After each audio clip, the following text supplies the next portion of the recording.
Jangan lupa untuk cari tempat senyaman mungkin, setenang mungkin. Kemudian jangan lupa untuk like, share, dan subscribe, serta gunakan headset untuk suara yang lebih baik.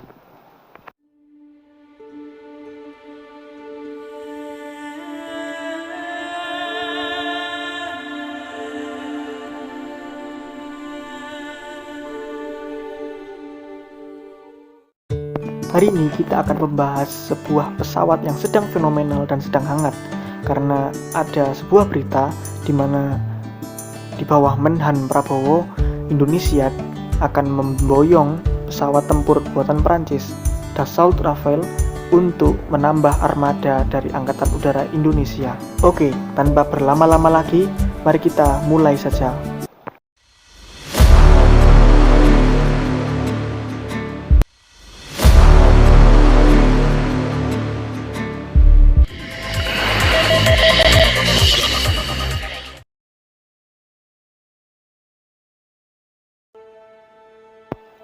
Jadi, apa sih itu pesawat tempur Dassault Rafale?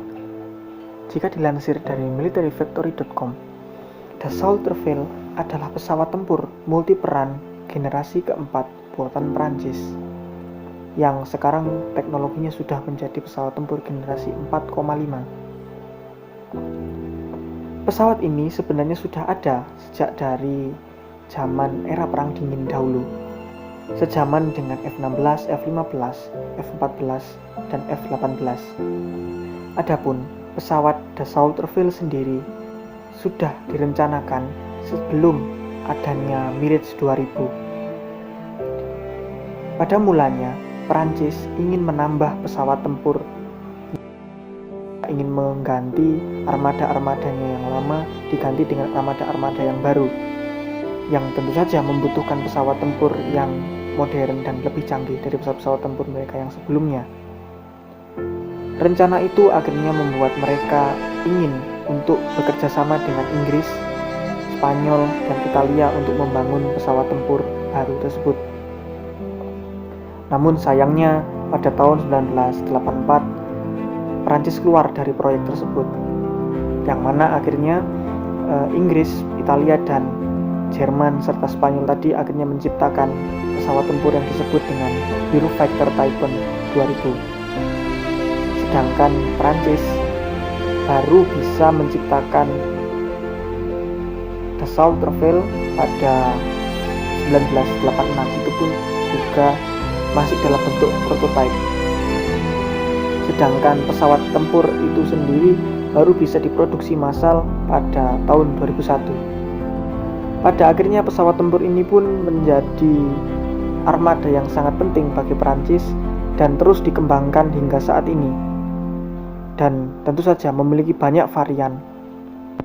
Nah, varian-varian dari pesawat tempur Dassault Rafale ini adalah varian A, yang merupakan pesawat tempur demonstrasi, alias hanya untuk demonstrasi biasa, tidak digunakan untuk operasi atau tempuran.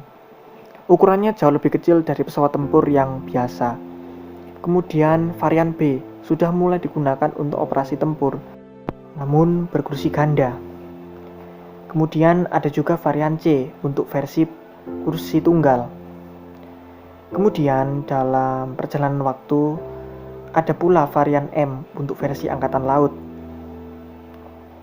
Kemudian ada versi DH untuk versi Angkatan Udara India berkursi ganda, dan EH untuk Angkatan Udara India berkursi tunggal. Dalam perjalanan waktu, pesawat tempur ini pun akhirnya dikembangkan menjadi Dassault Rafale varian F4, yang mana sudah dilengkapi dengan radar yang lebih canggih, senjata yang lebih canggih, dilengkapi dengan sniper dan berbagai teknologi-teknologi canggih yang lainnya. Nah, ini varian yang sudah mengusung teknologi generasi 4,5,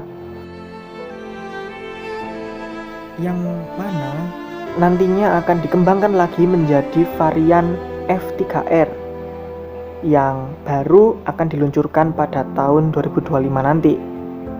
Jadi nanti kita bisa cari tahu ya mana yang mau dipilih sama Indonesia nanti, yang varian mana. Saat ini sendiri terhitung sudah banyak negara yang membeli dan menjadi operator bagi pesawat tempur Dassault Rafale ini. Salah satunya adalah tentu saja Prancis sendiri, kemudian India, kemudian Qatar, lalu Yunani, Mesir, kemudian rencananya akan bertambah Indonesia dan Kroasia. Menhan sendiri akhir-akhir ini berencana untuk memboyong Dassault Rafale dari yang dilansir dari berita CNBC dan banyak berita-berita yang lainnya. Adapun kenapa sih pesawat tempur ini bisa sampai diminati oleh begitu banyak negara, salah satunya Indonesia, karena pesawat tempur ini memiliki begitu banyak kelebihan dan keunggulan yang membuatnya menjadi pesawat tempur yang sangat canggih. Oke, kita ulas satu persatu teknologi apa saja yang ada di Dassault Rafale. Tapi andai kata saya nanti ada yang kurang, nanti bisa Anda tambahi di kolom komentar. Dassault Rafale sendiri memiliki teknologi fly-by-wire yang mana ini adalah teknologi sistem AI yang mana membuatnya bisa terkontrol. Adapun teknologi ini sendiri diciptakan oleh Bapak Presiden kita yang ketiga, yaitu B.J. Habibie, yang mana membuatnya bisa lebih terkontrol ketimbang pesawat-pesawat yang menggunakan sistem manual dalam pengkontrolan pesawatnya. Hebat ya, Presiden kita yang ketiga. Kemudian pesawat tempur ini juga dilengkapi dengan teknologi sistem radar AESA yang merupakan kepanjangan dari Active Electronically Scan Array. Ya, itu kurang lebih. Jadi ini adalah sistem di mana membuat si pilot bisa mengetahui mana musuh, mana lawan. Jadi bisa memiliki sistem elektronik yang canggih di dalam pesawatnya. Dia bisa tahu gitu, mana pesawat musuh, mana pesawatnya temannya sendiri gitu. Jadi nggak sampai salah tembak gitu ya kan. Kemudian pesawat tempur dari Dassault Rafale ini juga dilengkapi dengan dua mesin M88 A2 Snecma. Nah, itu. Jadi pesawat tempur ini dilengkapi dengan dua mesin itu alias bermesin ganda yang membuatnya bisa lebih bertenaga. Jadi bisa memiliki tenaga yang lebih besar ketimbang pesawat-pesawat tempur yang lain. Pesawat tempur ini memiliki tenaga sampai 11.000 pon dan bisa mencapai hampir 18.000 pon dalam posisi afterburnernya. Kemudian pesawat tempur ini juga dilengkapi dengan sistem radar Thales RBE-2 dan dilengkapi sistem elektronik warfare Thales Spectra yang mana membuatnya menjadi pesawat tempur yang jauh lebih gahar dari pesawat-pesawat tempur yang ada sebelumnya.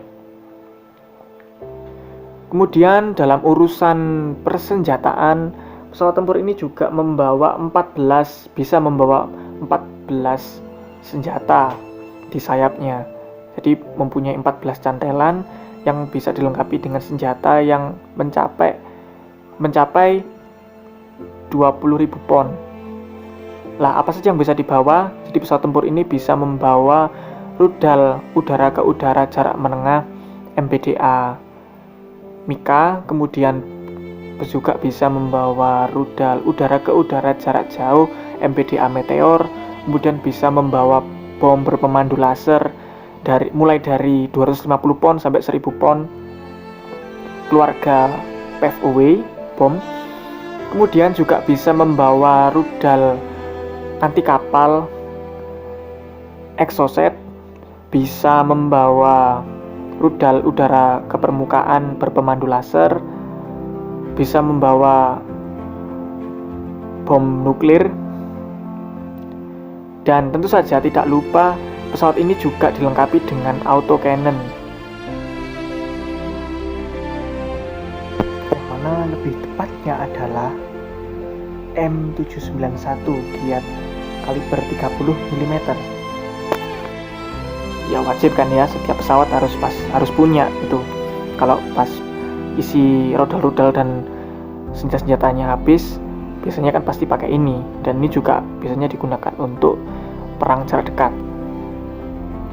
Nah, tidak lupa lagi pesawat ini juga dilengkapi dengan rocket pods yang bisa membawa kurang lebih sampai 32 roket di dalam satu podsnya itu.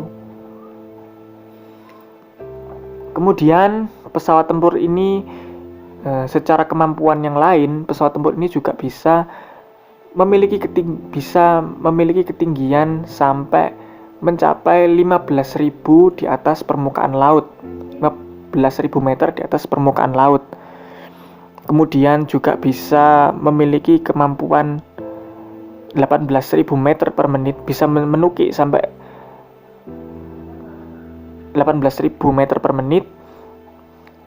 Memiliki kelincahan yang luar biasa karena memiliki desain bersayap delta dan memiliki sistem canard.